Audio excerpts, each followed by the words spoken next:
Good afternoon of course, welcome back to Deepika's lifestyle. অনেকদিন পর আবার ব্লগ করছি। আর মানে ভালো মেনু হলে অনেক একটু ব্লগ করি। আর গরম যা পড়েছে আর ইচ্ছা করে না। আচ্ছা 34°C আমাদের এখানে ব্যারাকপুরে যাই হোক, বুঝতেই পারছো কিরকম গরম। তোমাদের ওখানে কার কোথায় কিরকম গরম কমেন্টে যদি পারো জানিও। আর এখন করছি হচ্ছে গিয়ে ওখানে দেখো চিলি ফিশ। এদিকে দেখো চিলি ফিশটা ম্যারিনেট করে রেখেছি, আরো ছিল। আর যেখানে হচ্ছে কি ভেজে রাখছি, সামনে না উঁচু করে এরকম ভাবে এখানে ভেজে রাখছি। আর এখানে দু জায়গাতে বসিয়েছি, কারণ এখন বলিকাটার পরে দুটো মতন ভেজে গেছে। এবার এইটাকে করছি দু জায়গায়। এটা মানে গোছাতেই ভাজতেই তো যতটা টাইম, তারপরে তো আর বেশি টাইম না। তো আমার দিকে দেখা যাবে ঘুরে কর, মানে তুই আমার মুখে 0.5 করবো। হ্যাঁ ধীরে ফোন সার্ভে করো। এবার দেখ আমার মুখটাও দেখা যাবে, প্লাস এগুলো কাজ করছি সেটাও দেখা যাবে। তো এইটা ভেজে তুলতেই যতটা, আর এতগুলো দেখে ভাবছো হয়তো এগুলো এতগুলো এরা কি করে ভাবে না, এগুলো আমরাই একটা খাবো না। হচ্ছে তোর অফিসের মানে ওখানে বাবার অফিসের এক কলিগ, সে তার মাছের আড়ত আছে। তো সেখান থেকে আমাকে আজকে ওদের বন্ধুদের মধ্যে একটা পিকনিক পিকনিক একটা ব্যাপার সৃষ্টি হয়েছে। তো ওই ওর মাছের আড়ত থেকে এত মাছ ও দিয়ে পাঠিয়েছে, আর বলেছে যে বৌদিকে চিলি ফিশটা রান্না করে পাঠাতে। তো তাই জন্য রান্না করছে, যে মুখ দেখা যাচ্ছে দেখ, তাই জন্য রান্না করেই আমি পাঠাবো আমার রান্নার ডিপার্টমেন্ট। আর আর বাবা কি আনতে গেছে বলো? ও আর তার জন্য আর এই রান্নার ঝামেলা আছে বলে আর আজকে ভাত টাত কিছু করিনি। আর চিলি পিসের সাথে ভাত দিয়ে ভালো লাগে না, ফ্রাইড রাইস রাইস করতে হতো বা জিরা রাইস করতে হতো। তো ওর বাবা বললো করতে আর হবে না, আমি কিনে আনছি ফ্রাইড রাইস এবেলার মতন। রাত্রিবেলায় রুটি নিয়ে আসবেন, রুমালি রুটি, সেই দিয়ে খেতে পারবো। তো এই কারণে ওর বাবা এখন আনতে গেল ওদিকে দেখা। তো এই জন্য এখানে দু জায়গায় না বসলে এতগুলো এখনো অনেক বাকি আছে করা। দু ক্ষেপ লাগবে, আর 3 ক্ষেপ বড় জল লাগবে। যে দেওয়াটা তো প্রচুর মাছ, দেওয়াটা দেখা প্রচুর মাছ প্রচুর প্রচুর মাছ, প্রচুর মাছ। ওরা 16-17 জন মতন খাবে। রাত্রের আজকে নাইট ডিউটি, তো তার জন্য তো লাগবেই। এটা পুড়ছে না মানে ছুটছে না? না, ছিটকে গেল। তো সেই জন্য এই বন্দোবস্ত। খুব গরম লাগছে, কিন্তু জিনিসটা আমি ঠাকুরের কাছে বলছি একটু ভালো হয় রান্নাটা, তো সবাই আমাকে নিন্দা করবে যে এতগুলো মাছের পুরো একদম 12টা বাজিয়ে ছেড়ে দিবে। আর এখানে দেখা বাবা, এখানে আমি এই যে পেঁয়াজটাকে এরকম ভাবে খোলা ছাড়িয়ে ছাড়িয়ে রেখেছি। আর এখানে হচ্ছে গিয়ে সব সসের যে মিক্সচারটা সেটা রেডি করে রেখেছি। আর এদিকে ধরে না এখানে ওই রসুন একটু কুচিয়ে রেখেছি, লঙ্কা চিড়ে রেখেছি, আর এখানে ক্যাপসিকাম। ঠিক আছে। আর এই ম্যারিনেশনটার মধ্যে কি কি দিয়েছি আমি বলে দিচ্ছি অল্প হালকা পাতলা। এর মধ্যে দিয়েছি, সামনে নাও সামনে নাও সামনে, একদম এটার মধ্যে ক্লোজ।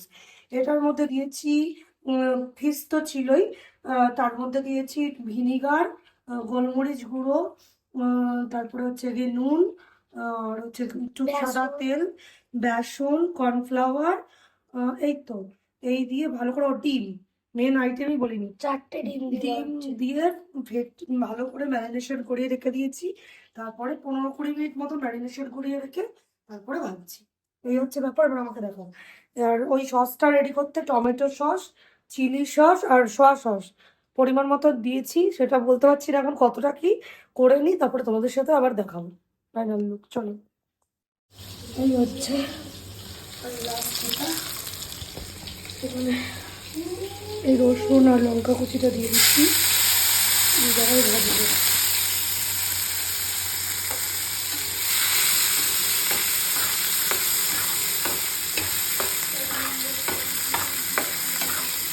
ক্যাপসিকামটাকে দিব।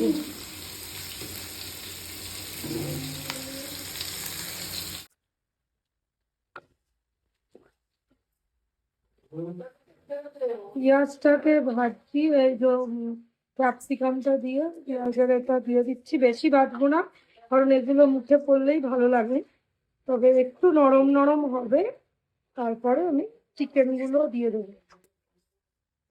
ওই সস দিয়ে মেখিয়ে তারপরে এবার এই মিক্সারটা যেটা রেডি করেছে এটা দেবো, আর হচ্ছে কি তারপরে চিকেনটা দিয়ে মেশাবো। চলো, তো এগুলো নুন অল্প, খুব সামান্য নুন দিলাম আর একটু চিনি দিলাম, গ্রেভিটা দিয়ে হয়ে গেছে। এবার এই মিক্সারটা দিয়ে দিই। এই চিকেন সসটা জানি না ভিডিওটা অন হয়েছিল কিনা, এর মধ্যে সসটা দিয়েছে নুন আর একটু নুন, অনেক অল্প পরিমাণ দিয়েছে কারণ নুন লাগবে না কারণ সসগুলো তো অলরেডি নুন থাকে। নুন আর চিনি অল্প একটু দিয়েছি ব্যালেন্স করার জন্য। এইবার এইটাকে সই করতে হবে, যা সই করে দে বাবা। আর এই যে এবার এই পিসগুলোকে দিয়ে একটু মিশিয়ে নেবো,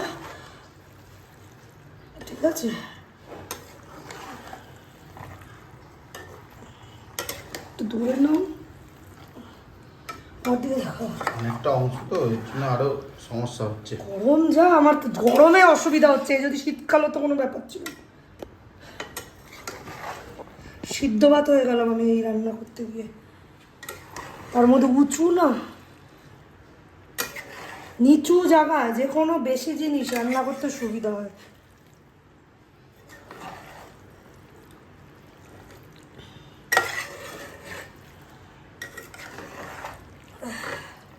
এই যে মেশানো, আমি এটাই ভয় পাচ্ছিলাম যে গ্রেভিটায় সব ফুলবে কিনা।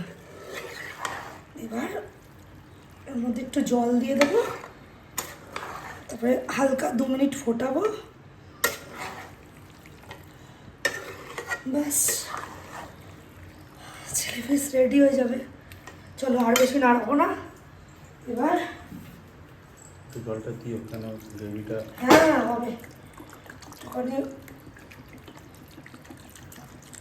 গ্রেভি তো রাখতেই হবে।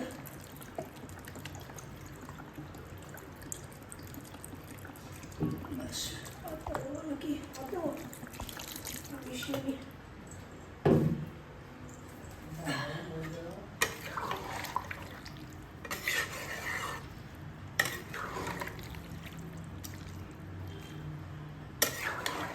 ঠিক আছে, বন্ধ করো ওটা। সো গাইস, এই যে ফাইনাল লুক চিলি ফিশের, এক কড়াই হয়েছে। আর এই যে আমাদের কেনা ফ্রাইড রাইস। এই গরমে মোটেই এটা খেতে ইচ্ছা হচ্ছে না, কিন্তু এটার সাথে এটাই যায়। ঠিক আছে, ওখানে ওরা খেতে বসেছে, চলো এবার আমরা খাওয়া শুরু করি।